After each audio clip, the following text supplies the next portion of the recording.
जय श्री राम सत्संगी भाइयों और बहनों। नित्य ज्योतिष और वास्तुशास्त्र की नई जानकारी देने के क्रम में जैसा कि कल हमने जाना, सूर्य देव का रत्न जन्म पत्रिका अनुसार किन जातक और जातिकाओं को धारण करना चाहिए उसकी चर्चा की। आज उसी क्रम में हम जानने का प्रयास करते हैं चंद्रदेव का रत्न किन जातक या जातिकाओं धारण करने से लाभ प्राप्त होता है, उसी विषय को समझने का प्रयास करते हैं। जैसा कि हम सभी जानते हैं, चंद्र देव का सीधा संबंध व्यक्ति के मन के साथ होता है, अर्थात व्यक्ति की मानसिक स्थिति चंद्रदेव ही तय करते हैं और वही मन की शांति के अधिष्ठाता देव चंद्रदेव ही माने गए हुए हैं। आपने कई बार देखा होगा, कई व्यक्ति चंद्रदेव की अंगूठी या रत्न धारण कर लेते हैं।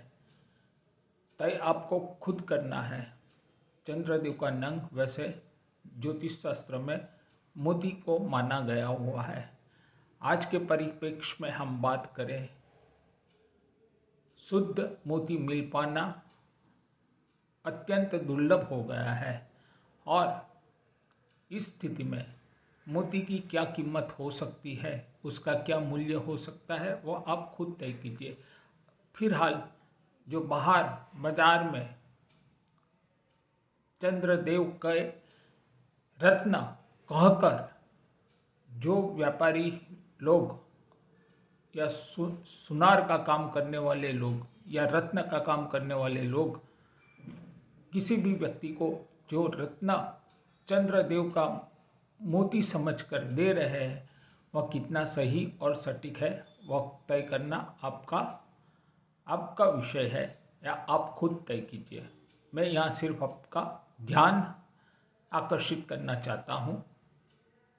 बात करते हैं चंद्रदेव के रत्न के विषय में। आज जन्म पत्रिका अनुसार अगर मेष लग्न है, मिथुन लग्न, कर्क लग्न, वृश्चिक लग्न या मीन लग्न है, यह 5 लग्न के जातक या जातिका बिना संकोच या बिना कोई ज्योतिषी कर्मकांडी मित्र की सलाह या परामर्श किए बगैर यह 5 लग्न धारक जातक या जातिका निसंदेह शुद्ध और सही मोती का रत्न अगर धारण करते हैं तो निसंदेह उन्हें लाभ प्राप्त होता है। मानसिक शांति विशेषकर मिलती ही मिलती है। अगर ज्योतिष शास्त्र अनुसार हम बात करें, कृष्ण पक्ष के पंचमी तिथि के बाद और शुक्ल पक्ष की बीच के मध्याह्न कोई भी जातक का जन्म हुआ है, तिथि अनुसार हम बात करते हैं, तो यह चंद्र इस समय अवधि में चंद्रमा की स्थिति निर्बल मानी गई हुई है और इस स्थिति में अगर व्यक्ति के जन्म पत्रिका में 6, 8 या 12वां खाड़े के स्थान में अगर चंद्रदेव उपस्थित रहे हैं तो ऐसे जातक को निसंदेह लग्न कोई भी हो,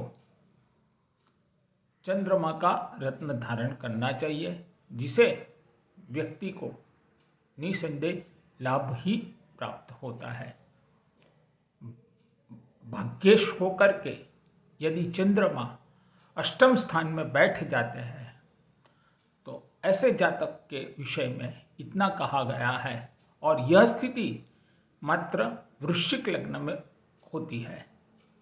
तो ऐसी स्थिति में कोई जातक या जातिका के साथ यह समस्या है या यह स्थिति बनी हुई है किसी के साथ, तो ऐसा जातक 100% मेरा ऐसा मानना है कि व्यापार या नौकरी जो भी करेगा बार बार बदलता रहेगा, स्थायी रूप से लाभ कभी भी उसे नहीं मिलेगा जब तक वह जातक या जाति का शास्त्रोक्त विधि विधान अनुसार चंद्रदेव का रत्न धारण नहीं करते हैं। वहां तक यह समस्या से वह जूझते ही रहते हैं। तो कृपया करके जिन जिन जातक या जातिकाओं को वृश्चिक लग्न है और भाग्येश होकर के यदि चंद्रदेव अष्टम स्थान में बैठे हैं तो बिना समय की देरी किए बगैर अगर चंद्रदेव का रत्न नहीं धारण किया है तो रत्न धारण कर ले। रत्न धारण करने से यह समस्या से आपको छुटकारा अवश्य मिलेगा। जन्म तारीख अनुसार हम बात करें 2 तारीख है, 20 तारीख है या 29 तारीख है, ऐसे यह तारीख अनुसार मैं बात कर रहा हूँ। जन्म हुआ है कोई भी जातक या जातिका का तो वह भी चंद्रदेव का रत्न धारण कर सकते हैं। और साथ ही साथ जन्म पत्रिका में अगर चंद्रदेव राहु या केतु महाराज के साथ है या मंगल देव के साथ है तो निसंदेह आप जो जातक ऐसी स्थिति भुगत रहे हैं ऐसे जातक को चंद्रदेव का रत्न हमेशा लाभ प्रदान करता ही है। विशेषकर 16 जुलाई से 15 अगस्त तक जिन जिन जातक का जन्म होता है ऐसे जातक को चंद्रदेव का रत्न धारण करना चाहिए जिससे व्यक्ति को लाभ प्राप्त होता है।